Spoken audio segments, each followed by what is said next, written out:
June 2న Telangana రాష్ట్ర దశాబ్ది అవతరణ దినోత్సవం సందర్భంగా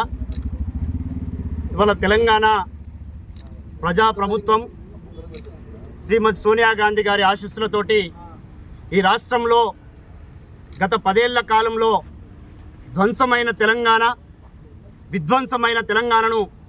దురగడీల పాలనను బద్దలుగొట్టి ఇవాళ తెలంగాణ ప్రజాప్రభుత్వంలో గౌరవ ముఖ్యమంత్రి రేవంత్ రెడ్డి గారు, అలాగే ఉప ముఖ్యమంత్రి బట్టి విక్రమార్క గారి నాయకత్వంలో ఈ రాష్ట్రంలో ఒక తెలంగాణ ప్రజాప్రభుత్వం ఏర్పడ్డది. తెలంగాణ ప్రజలు కోరుకున్నటువంటి తెలంగాణ ఉద్యమకారులుగా,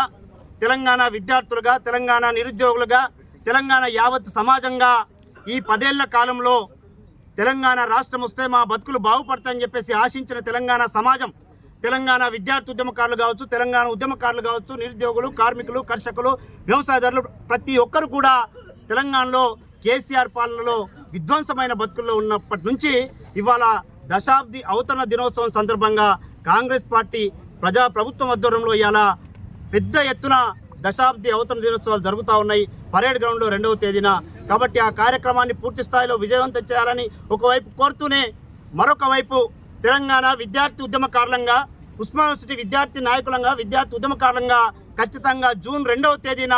అమరవీరుల సంస్మరణ సభను ఇలా ఖచ్చితంగా విద్యార్థి నాయకత్వంలో ఇలా అమరవీరులకు సంబంధించిన కుటుంబాలన్నింటినీ కూడా గౌరవించుకునే విధంగా ప్రభుత్వం ఒకవైపు కార్యక్రమం చేస్తూ ఉన్నది. కానీ అదే సందర్భంలో ఉస్మానియా యూనివర్సిటీ గడ్డ మీద నుంచి కొట్లాడిన విద్యార్థి నాయకులంగా ఉద్యమకారుల ఆకాంక్షల సాధన కోసం ఉద్యమకారులకు సంబంధించిన ఒక అమరవీరుల